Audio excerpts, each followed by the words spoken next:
Nah, pengawal pribadi juga ngapain sih? Sampai ke tempat duduk pendukung di belakang calon. Urusannya apa coba? Membawakan tisu, atau ballpoint, atau kertas, atau minum itu loh. Kan bisa dititipkan ke para pendukungnya itu, para relawannya yang jelas. Pengawal yang duduk di belakang kandidat itu hanya ada di kubu 02, Prabowo Gibran. Ya selama ini masyarakat sudah tahu, yang lain hanya mengantar aja, lantas mengambil posisi duduk di luar rombongan pendukung inti. Itu memang pengawal yang sopan, punya etika. Nah, pernyataan tersebut disampaikan Pak Agus Melas itu, salah satu komisioner KPU. Walalah Pak, besok itu sudah debat keempat loh, kenapa baru diatur sekarang? Ini kerjaannya KPU ngopo loh. Mau bagaimanapun, tempat debat itu sudah diatur, harusnya sudah dijaga dan diamankan oleh KPU. Lah KPU juga pasti sudah komunikasi toh sama semua tim capres cawapres, beberapa orang yang datang, berapa mobilnya yang mengawal, berapa pengawal untuk satu capres dan cawapresnya. Lah pada 3 debat sebelumnya gimana? Apa ora diatur? Ini nyambut gawe apa ora di KPU ini? Lah para pengawal pada ngeyel loh. Iya toh. Lah pengawal sih bisa menduga. Pengawal siapa yang paling ngeyel itu? Mereka itu diatur buat ngatur arus rombongan capres cawapres datang dan pulang. Ini bukan perkara gampang loh kita Nah, bila rombongan terlalu besar kan repot ini. Mikirin harus gerudak-geruduk begitu sana kemari. Justru bila terlalu banyak, Paspam atau pasukan pengamanan KPU sulit mengidentifikasi orang. Siapa-siapa yang ada di rombongan kan. Makanya diatur gimana gak berbarengan, gak tempuk gitu loh bahasa Jawanya itu, gak bersamaan bahasa Indonesianya. Bisa rawan gesekan soalnya, wah ini kontestasi lawan politik kayak perang. Lah pas debat ketiga aja ada pendukung Prabowo yang ngata-ngatain Pak Anies.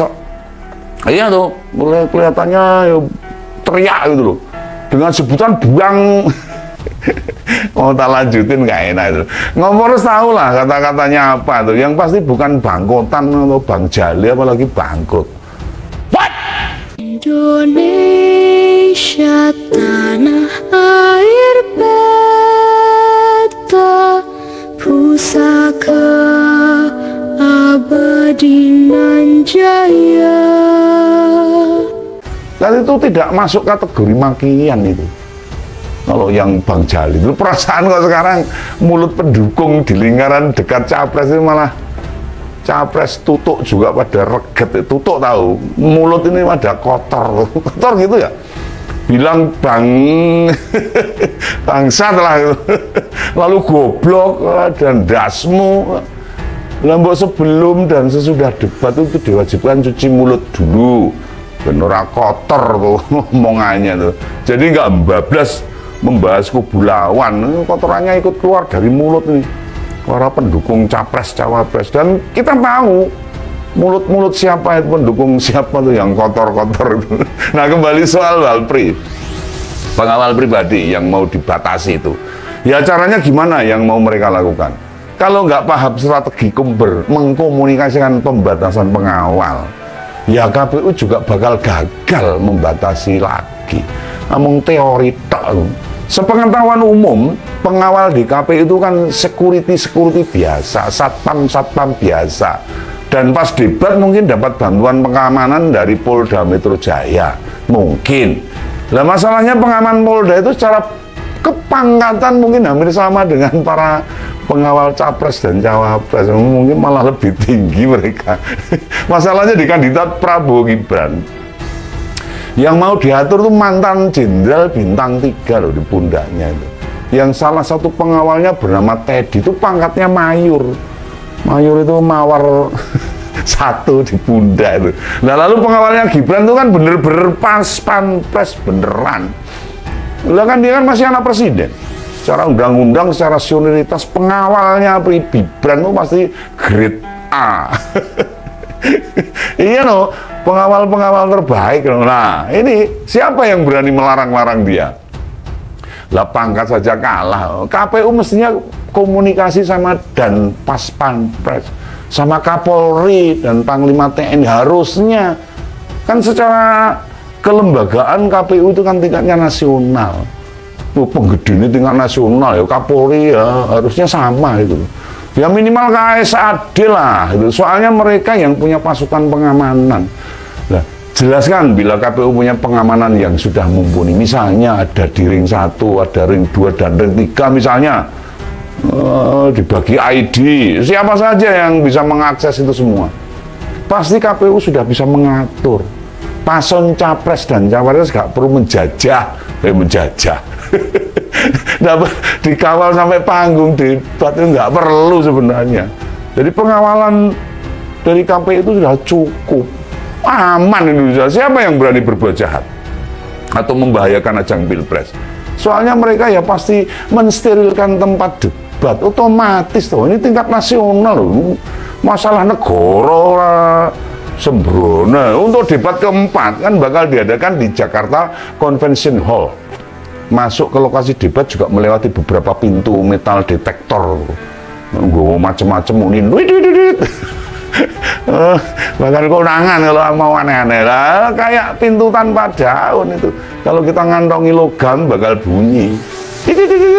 Konangan itu loh. Pengawal pribadi juga ngapain sih?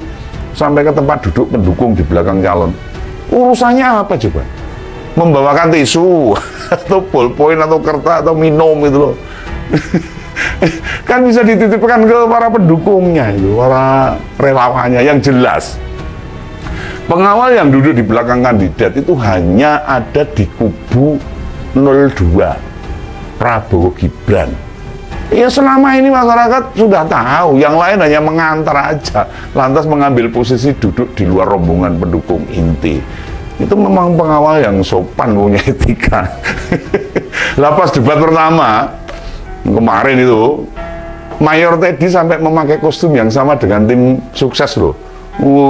Raketo itu, menyamar itu loh. Padahal namanya TNI Polri mestinya netral, nggak boleh loh. Setelah itu baru pakaiannya beda. Nah di sini KPU tegas saja. Dikawal itu boleh sampai tempat duduk ya nggak apa-apa. Masalahnya mereka mestinya setelah itu ya nyingkir tahu, keluar dari rombongan itu. Ngapain tetap duduk di belakang para kandidat? Memangnya mereka tuh ngerti materi-materi debat. Kan soal materi sudah ada tim yang membisiki, dan pas pampres pengawal para kandidat itu kan nggak ada kaitannya sama sekali dengan materi, dengan perdebatan debat capres, nggak ada. Nah di tempat debat itu juga nggak. Komisi Pemilihan Umum atau KPU RI akan membatasi jumlah pengawal pribadi pada acara debat Cawapres yang kedua. Debat keempat Pilpres 2024 ini akan dilaksanakan di JCC Senayan, Jakarta pada Minggu 21 Januari 2024. Sembarangan orang bisa masuk loh. Wartawan saja diatur, dibatasi. Berapa orang yang bisa akses? Masyarakat biasa nggak akan bisa nembus pengamanan. Wong penjagaannya ketat ra umum. Nek omah nonton di TV apa doa. Lah dulu itu tahun 2019 atau 2009 itu pas debat itu zamannya Pak BY itu. Mau bagaimanapun Pak BY sama Pak Jokowi juga masih presiden waktu itu. Incumbent. Tahun 2009 Pak SBY, tahun 2019 Pak Jokowi. Lah apa pengawal presiden sampai duduk di belakang mereka berdua? Oh ya enggak lah. Ya percayalah. Soal keamanan nggak akan ada orang berani nekat bertindak di luar nalar. Sebenci-bencinya orang nggak bakal di tempat yang sudah dijaga seketat itu. Apalagi di masalah negara. Nasional ini tingkatnya. Lagian bila ada orang nekat, memang yang lain bakal diem aja. Ya enggak, ya tidak. Sehingga keamanan diri para kandidat dijamin dan nggak ada kejadian apapun selama ya aman aja. Nah, jangan takut. Waktu kampanye di berbagai wilayah, hanya Pak Anies yang pernah mengalami kejadian tidak mengenakan. Itu pun dugaan Om Bugawan hanya karena desak-desaan saja. Makanya kesannya kayak memukul atau menempeleng, padahal mau nyolek pipi itu. Oh iya, dulu Gibran juga pernah itu. Tetapi dicium pipinya sama laki-laki. Brengosen tuh. Jauh hari sebelum kampanye. sebelum nyawapres itu pernah itu dicium sama laki-laki berkumis tuh, diambung kalau bahasa Jawanya tuh. Dan itu ya nekat gitu loh, di tempat debat gimana mau aneh-aneh, oh nggak bisa, mau mendekat saja masih dilihatin banyak pengawal dan pendukungnya. Oh, dipenelengi itu kalau bahasa Jawanya itu. Jika bukan siapa-siapa, pengawal bakal menjaga. Makanya enggak terlalu perlulah sampai kepikiran atau takut ada yang nekat. Enggak mungkin. Susah ada orang nekat mau mencelakakan capres maupun cawapres yang sedang berdebat. Pengawalnya saja pada sangar-sangar, tahu sangar-sangar, medeni itu. Dan mereka sigap, sudah terlatih. Percayalah, pas pampres itu dilatih bukan hanya pada tindakan yang membahayakan orang yang dijaga. Mereka juga dilatih melihat mimik muka, mana yang punya potensi berbahaya dan mana yang tidak. Juga gerak-geriknya itu bisa dipelajari apakah ini bisa mencelakakan atau tidak, atau gerakan tubuh yang mencurigakan. Pasti pas pampres sigap mengamankan.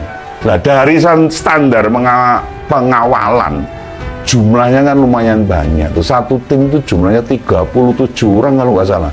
9 orang itu pengawal pribadi dan ajudan capres dan istri, perwira penghubung, dan 21 orang berbagai atas pengawal pribadi, pengaman dan penyelamatan, maupun tenaga medis lah sih.